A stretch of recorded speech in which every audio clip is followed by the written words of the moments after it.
Primero, agradecer por estar acá. La verdad que no solamente es un lugar alucinante ver todas las sierras, verlos a todos ustedes. Tengo esa alegría en el pecho, esa sensación de felicidad de la que hablaba Arturo Jaureche, que decía: los pueblos tienen que luchar con alegría, con tristeza no se logra nada. Tengo una sensación de alegría que nos comemos el mundo. Siento que estamos haciendo algo realmente en el momento indicado. O sea, siento que la lucha por lo ambiental, justo ahora, en el medio de esta pandemia que nos vienen a hablar de la salud, pero no nos hablan del ambiente, estamos como justo, damos en el clavo. Hablar de medio ambiente es hablar de la salud. Hablar de la defensa del ambiente es hablar de la dignidad humana y hablar de la salud. Así que me parece que este es el tema que hay que meter en la agenda mundial, en la agenda latinoamericana y sobre todo en la agenda argentina. Porque yo voy a hablar de la Argentina, voy a hablar de soberanía y voy a hablar de geopolítica. Es decir, voy a hablar de peronismo, ¿no? Geopolítica, soberanía, Estado, voy a hablar de peronismo. ¿Por qué? Porque soy peronista y porque no considero la recuperación del ambiente por fuera de una estrategia de un movimiento de liberación nacional. La Argentina sigue siendo un país dependiente. Los problemas sociales que tiene la Argentina, la desocupación, los problemas de todos los problemas, la serie infinita de problemas sociales que tiene la Argentina y los problemas ambientales que tiene nuestro país, se deben a que no es un país independiente. Argentina no es un país independiente, está cruzado por un montón de factores foráneos que cruzan nuestro territorio y organizan nuestro territorio para intereses extranjeros. Entonces yo no puedo pensar el tema ambiental sin pensar el tema nacional. Se me voló el barbijo. Bueno, en principio voy a tratar de pensar la pandemia como primer tema, como una crisis de paradigma. Cuando digo crisis de paradigma, quiero decir algo más profundo que la crisis del sistema. Desde el punto de vista del paradigma, de la palabra paradigma, el sistema es un problema menor. Y visto desde el punto de vista de nuestra doctrina, en realidad los sistemas productivos, tanto el sistema capitalista como el sistema comunista, desde la perspectiva del justicialismo, son dos sistemas basados en el materialismo. Tanto el comunismo como el capitalismo tienen una concepción del hombre que es material. Desde el capitalismo, la concepción del hombre solamente como consumidor individual, y desde el comunismo, la concepción del hombre solamente como productor. Nosotros los peronistas no hablamos de cosas ni de peleas que tienen que ver solamente con lo económico, lo productivo. Nosotros nos enfocamos en valores espirituales. La verdadera pelea que trata de dar este movimiento de liberación nacional que surge allá en 1945, el 17 de octubre, como un movimiento de liberación nacional a la altura de la liberación nacional de Vietnam, a la altura de la liberación nacional de Cuba. El peronismo surge como un movimiento de liberación nacional con el Estado de su lado. Es muy difícil pensar la liberación nacional sin el Estado. Y entonces, como movimiento de liberación nacional, tiene una doctrina y tiene una serie de ideas que plantean como crítica, como diagnóstico de la crisis que vive el mundo después de las dos guerras, de la guerra mundial, de la Segunda Guerra Mundial y las dos bombas atómicas que se tiran en Japón. El peronismo viene a decir que la ciencia ocupa un lugar que debe ser profundamente criticado. Hay que poner en el banquillo de los acusados a la ciencia y a la razón moderna y occidental. Obviamente, después de dos bombas atómicas, la ciencia estaría demostrando que no está siempre del lado de la humanidad. El peronismo se ocupa de pensar estas cuestiones en el texto fundante de esta doctrina que se conoce como la comunidad organizada. Recomiendo a todos, peronistas o no peronistas, tomarse el trabajo de leer La comunidad organizada, donde se establecen las ideas filosóficas de este movimiento que indudablemente todavía sigue teniendo repercusiones muy profundas en el pueblo argentino, ¿no? Seguimos hablando de peronismo después de 70 años. Algo debe haber calado profundo. En la comunidad organizada, justamente lo que dice Perón en ese Congreso Internacional de Filosofía, donde se reúnen los filósofos del mundo a pensar qué está pasando con la ciencia, que el desarrollo de la razón está matando seres humanos de forma totalmente impresionante con la bomba atómica, es que está faltando la dimensión espiritual en el ser humano. Que la pelea de los dos grandes sistemas, sea comunista o capitalista, han abandonado la dimensión espiritual de la dignidad de la persona humana. Y que eso es lo que hay que restablecer, esa dignidad espiritual de la persona humana. Y el restablecimiento de esa dignidad es a partir de valores. No discutimos cosas. Discutimos el valor de la justicia, el valor de la soberanía, el valor de la independencia. Son valores lo que mueve la conciencia y los intereses de este movimiento de liberación nacional llamado peronismo. Ahora, ¿qué sucede? Nosotros estamos en una pandemia, claramente hay una crisis de la humanidad, esa crisis tiene que ver con la salud, tiene que ver con la idea de la producción, tiene que ver con la idea del consumo, pero todo lo que estaba pasando antes de la pandemia no desapareció. El conflicto de los chalecos amarillos en París tomando la ciudad de París, la primera línea en Chile tomando Santiago de Chile, los conflictos de los pueblos originarios en Ecuador, toda esa serie de conflictividad social que se estaba dando en el mundo, que estaba desatándose por todo el mundo, esos conflictos sociales no desaparecieron cuando nos pusimos el barbijo. Esos conflictos sociales siguen existiendo.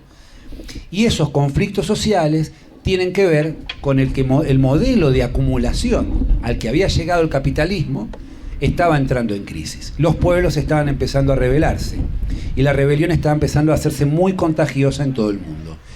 En algún momento estos conflictos van a volver a aparecer. No va a terminarse todo por una pandemia. Los conflictos sociales siguen existiendo. Y los conflictos sociales tienen que ver con la geopolítica. Porque lo que yo empecé a militar desde la problemática social, empecé en el movimiento piquetero, organizando comedores, merenderos, organizando a los compañeros para tratar de pasar lo mejor posible esa crisis, esa terrible guerra social que fue el neoliberalismo. Nos juntábamos y tratábamos de cortar rutas para conseguir mercadería, para conseguir trabajo. Pero claramente el modelo de acumulación neoliberal, donde la hegemonía era bancaria, donde la hegemonía era la financiarización de la economía, de la tasa de interés, ha logrado reconvertirse en un modelo que no solamente acumula a partir del neoliberalismo y de lo financiero. Lo financiero claramente ha logrado destruir el aparato productivo, pero hay otra mano de lo financiero que no hemos logrado identificar, quizás porque siempre le apuntamos al modelo neoliberal financiero, y es la otra mano de lo extractivo. Y que los grandes bancos y la gran acumulación bancaria financiera van de socios con las grandes empresas extractivas. Son socios, son lo mismo. Las empresas transnacionales hoy tienen más poder que los propios países. Estamos realmente analizando un mundo que ya prácticamente es gobernado por grandes empresas transnacionales. Los presidentes hasta de Estados Unidos, sirven el café en el poder internacional. El poder internacional, ser presidente es nada. Las grandes corporaciones internacionales como Monsanto o como Barrick Gold tienen más poder que las potencias. Y estamos hablando más poder que las potencias. Imagínense cuál es la relación asimétrica de poder cuando nos referimos a los pequeños países que todavía no logran una integración. Al respecto de esto, en 1953, en la cena de camaradería de las Fuerzas Armadas, Juan Domingo Perón da un discurso que se conoce como el ABC. Ese discurso conocido como el ABC, Perón propone la integración urgente de Argentina, Brasil y Chile. Había que hacer un nuevo país. No podían estar más separados los países de Sudamérica porque ante la ausencia de una integración regional iban a quedarse con los recursos naturales de Sudamérica. Y Perón identifica dos problemas fundamentales: la superpoblación y la superindustrialización. Y básicamente lo que dice es que la superpoblación va a ser cada vez mayor demanda de comida. Y la superindustrialización va a generar cada vez mayor demanda de minerales. 1953. Perón dice, los dos problemas que vienen en el mundo son la superpoblación y la superindustrialización. Demanda de comida y demanda de minerales. Monsanto, Barrick Gold. Parece una casualidad, una terrible casualidad. Pero es que esa demanda de comida, en realidad, esa superpoblación de la que hablaba Perón, no es lo mismo que la densidad demográfica. Tiene que ver con la demanda de nutrientes que hay en la tierra. Nosotros en Argentina, que somos poquitos, que hay poca densidad demográfica, si seguimos avanzando con un proceso de desertificación y de extracción de nutrientes a partir del monocultivo sojero, es muy probable que tengamos un problema de superpoblación. Es decir, ¿cómo va a haber problema de superpoblación en Argentina si es un territorio sumamente extenso? Sí, pero el problema de la superpoblación es los nutrientes que hay. En una hectárea con 50 personas puede haber superpoblación. Y en una hectárea con 5.000 personas puede no haber superpoblación. Porque si la hectárea donde hay 50 personas es un desierto, hay superpoblación. Porque no hay nutrientes para alimentar a esas 50 personas. Ahora, si el desierto es un desierto verde, es monocultivo de soja, es lo mismo. No hay capacidad nutritiva para alimentar sanamente a los argentinos.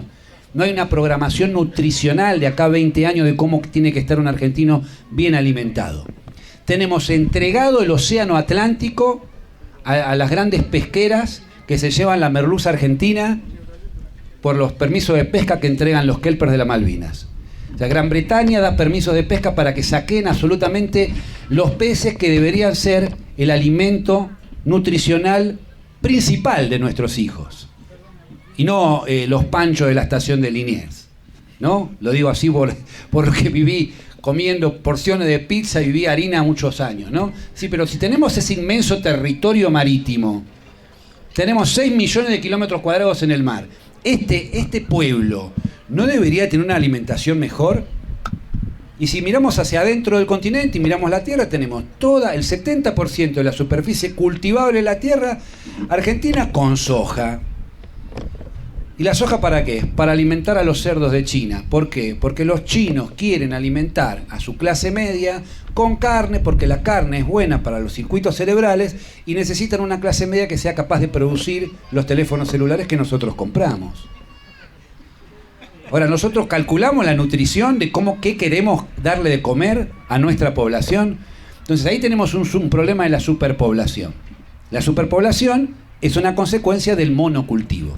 Y si vamos al tema de la superindustrialización, hay cada vez mayor demanda de materia prima. Entonces, ¿dónde está el mayor reservorio de materia prima del mundo? En la cordillera de los Andes, acá, en lo que vemos a los costados. Está lleno de minerales. Entonces lo que sucede es que las grandes empresas transnacionales se encargan de saquear esos minerales y sin pagar un peso se los llevan para ser industrializados en los países de alto consumo y de producción tecnológica. Entonces nosotros no estamos teniendo la capacidad de decidir lo que hacemos con nuestro territorio. Y esto es un problema geopolítico, ¿no? Geografía más política. Todas las personas que le interesan a la política que están acá deberíamos estudiar más geografía para realmente plantear lo ambiental. La geografía debería ser la materia número 1 de los presidentes y de todos los dirigentes políticos. Y la otra cuestión es, aparte de la geografía y la geopolítica, cuando yo bajo al terreno de lo comunal, estamos hablando de ordenamiento territorial, que es lo que vienen haciendo los compañeros acá. Es tratar de darle poder al pueblo, el poder popular, para poder decidir qué se hace con el territorio. Eso es la democracia. La democracia no es hablar de los líderes políticos, ni si se peinó raya al medio tal o si no se peinó. Eso no existe. La democracia tiene que ver con que un pueblo pueda decidir sobre su territorio, porque su territorio es lo que va a determinar su vida, porque es lo que va a determinar sus alimentos. Si un pueblo vota todos los años, pero no decide sobre lo que se hace con su tierra, es una democracia de papel pintado. Yo quiero poder popular, pero quiero el poder popular que decide lo que se hace sobre la tierra. ¿Qué hacemos con nuestro territorio? Entonces acá es donde tiene que ver el surgimiento de este cordobazo ambiental. Así como el Cordobazo 1969 le marcó la cancha a todo el país, que fue los trabajadores y los universitarios en las calles de Córdoba, planteando la dignidad de lo que tenía que ser, porque no era solamente planteos sindicales, gremiales o estudiantiles lo que pasó en el Cordobazo. En Cordobazo fue una rebelión popular argentina, planteando la necesidad de la liberación nacional, de que el país y el pueblo argentino quería ser soberano para poder decidir. Ahora, el conflicto se trasladó de lo social a lo ambiental, porque las empresas están queriendo cada vez mayor recursos minerales, quieren más saqueo de nuestros nutrientes, y entonces el planteo de la crisis y el conflicto ambiental se acerca cada vez más hacia nosotros. Entonces no puede haber una militancia política que no tome el tema ambiental. La Argentina ya está muy claro. El tema de las fumigaciones ya está clarísimo. Lo que necesitamos es una expresión política del conflicto. O sea, la expresión social y reivindicativa de las 1000 bifurcaciones del problema social, ya las tenemos. Lo que hay que hacer es articular todas esas demandas y plantearlas en una reivindicación política. El poder político debe hacerse cargo de que el pueblo argentino no quiere ser más contaminado. Y eso va a empezar acá, en Córdoba. ¿Por qué? Porque el activismo ambiental es muy fuerte, hay gran conciencia de la problemática ambiental y hay una especie de cordobazo ambiental realmente que se ha dado por cuotas, ¿no? La ley de bosques, la lucha contra Monsanto, las madres de Ituzaingó, la lucha contra los incendios. Está pasando. Ya es un movimiento socioambiental lo que sucede en Córdoba. Lo que le falta es una cristalización política. Entonces, en términos políticos, es lo que estamos construyendo. La herramienta política para salir a plantear que en Córdoba, para empezar por algún lado, nuestro pueblo quiere poder decidir sobre el territorio. Queremos poder decidir lo que se hace con este territorio. No queremos que sean las empresas transnacionales las que definen cómo se ordena el territorio de una provincia o de este país. Queremos ser nosotros, el pueblo. Entonces lo que hay que hacer es organizarse políticamente para tener el poder de poder decidir qué se hace con el territorio de nuestra provincia. Y después tenemos el tema del Estado. Y es un tema conflictivo, porque a veces el Estado hay que como traccionarlo del lado del pueblo. Porque los estados dependientes lamentablemente a veces tienden a ser sugestionados por los intereses transnacionales y económicos. Entonces tenemos, para graficarlo y ya terminar con mi intervención, tenemos en este escenario, en este teatro político, 3 actores. Un actor es la empresa transnacional, el otro actor es el Estado y el otro actor es el pueblo.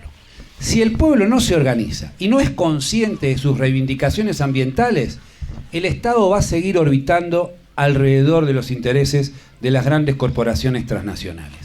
Es urgente que los pueblos se organicen para reclamar la soberanía de sus recursos naturales y reclamarle al Estado que se posicione claramente a favor de los pueblos.